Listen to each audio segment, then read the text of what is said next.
Hi, this is Tisch Aitken, and it is September 26th, and we are entering eclipse season. Although I feel we are already in eclipse season because you can feel the energy, the pressure, and all of the shifts and revelations up to a month before, if not a little more than that. But we have the final lunation on September 29th, meaning that we have a full moon that is going to occur at 6 degrees of Aries.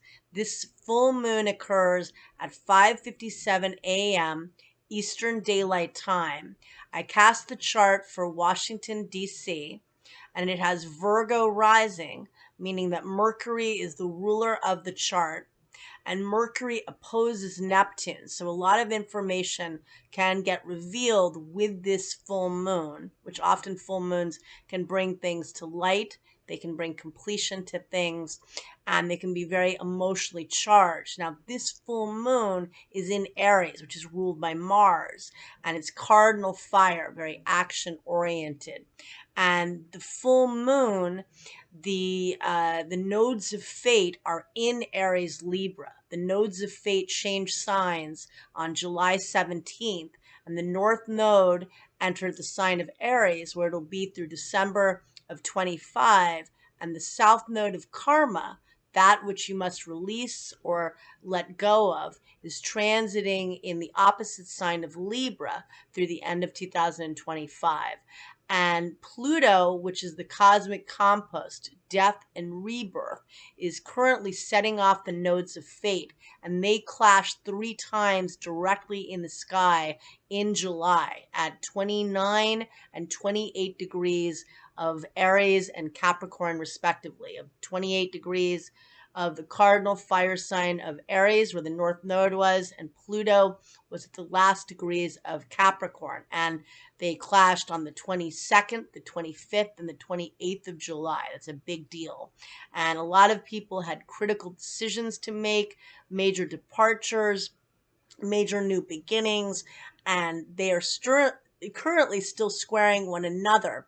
And in this full moon, Mars is conjunct the south node of karma, and that is about releasing something. It can be a volatile energy. Mars rules the sign of Aries, and then the full moon is in Aries, and Eris, the goddess of discord, is conjunct the north node of karma. They're transiting at the late degrees of Aries. And Eris is Mars' sister. She is the goddess of discord. She gets very angry. She fights for social justice. Although she can be very fiery, she is very much about inclusion and about justice and what's fair. But she can come off very Aries like, although in a sense she can be very Libra like in the sense of craving and demanding justice. But there is a very fiery undertone to this full moon, and it is a trigger to the eclipse season, which I think we already feel. And the other interesting thing is that Mercury finally clears its shadow on September 30th when it gets to 21 degrees of Virgo, where it initially retrograded in August. And then Venus, which is another personal planet, will finally leave the sign of Leo on October 8th. It will clear its shadow on October 7th. So we finally have both Mercury and Venus, the two personal planets of the zodiac, clearing their shadow, and we can move ahead in eclipse season, which you can expect to be pressured, and you can expect major revelations and changes, and often people make big, whether it's starting something major in your life or completing something no longer works. In some cases, it's been building up for a while and it finally gets eclipsed out of your life. Or sometimes eclipses are like wild cards. They can come in like a swoop and just change your life altogether. And the ancients feared the eclipses because they can be very unpredictable. They can raise your anxiety. It definitely is a sense of a lot happening in a very short period of time.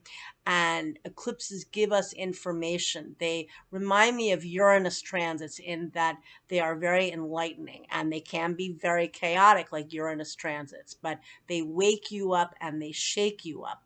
And this full moon, I cast the chart for Washington, D.C. Mercury rules the chart because it has Virgo rising, and Mercury is in opposition to Neptune. So, full moons can be very insightful. They can give you, sometimes you can get information in your dreams. It can be a time of completion, but they can be very emotional. Okay. And in Aries, it's a very fiery, Mars rules the sign of Aries. And then you have Mars conjunct the south node of karma in Libra. That could be relationship oriented. And we are in Libra season. And Venus hasn't quite cleared its shadow yet until the beginning of October. And then you have Eris, the goddess of discord, exactly conjunct the north node of karma in Aries. And they are clashing with Pluto. So Pluto is squaring the nodes of fate. It's squaring Mars in the sky in this chart. And it's squaring Eris, the goddess of discord. So there could be power struggles. There could be love triangles. There could be breakups. Uh, all you can do is control yourself. If there's something that you don't want to escalate, try to walk away a little bit, try to take care of yourself, try to fight for yourself in a just way, but know that emotions could get very escalated with the Mars Eris energy squaring Pluto. But this is a good time to focus on yourself. Aries is the sign of self. What do you need? It's not about just being self-focused or self-centered, but taking care of yourself so that you can give more to others. And the thing about this eclipse season is that Pluto will station direct on October 10th. We feel the buildup 5 days before and 5 days after, and that's just 4 days before the first eclipse. That first eclipse will be at the world point, or just less than a minute, because it's going to be at 21 degrees and 6 minutes of the cardinal air sign of Libra.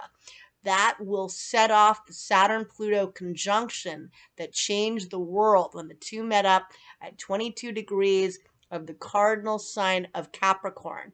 That occurred on January 12th of 2020. That sets off what that legendary signature that occurred on that date. And this is about relationships. This is about partnering with yourself and with others. We just experienced a big Venus retrograde this summer, and Venus only retrogrades once every year and a half. The south node of karma is transiting in the sign of Libra and will through the end of 2025, letting go of that which keeps you from partnering with others. And bear in mind that Saturn will station in the beginning of November. On November 4th, it's going to station at the very first degree of Pisces. It's been very tough navigating in the sign of dreams, and Pisces rules the ocean. Saturn is structure and authority. There is no leader. There feels like there's nobody at the helm. This is working on the collective. This is all of us lost souls swimming together and forming a team. School of fish, we got to do it. And so I wish you all a lot of luck.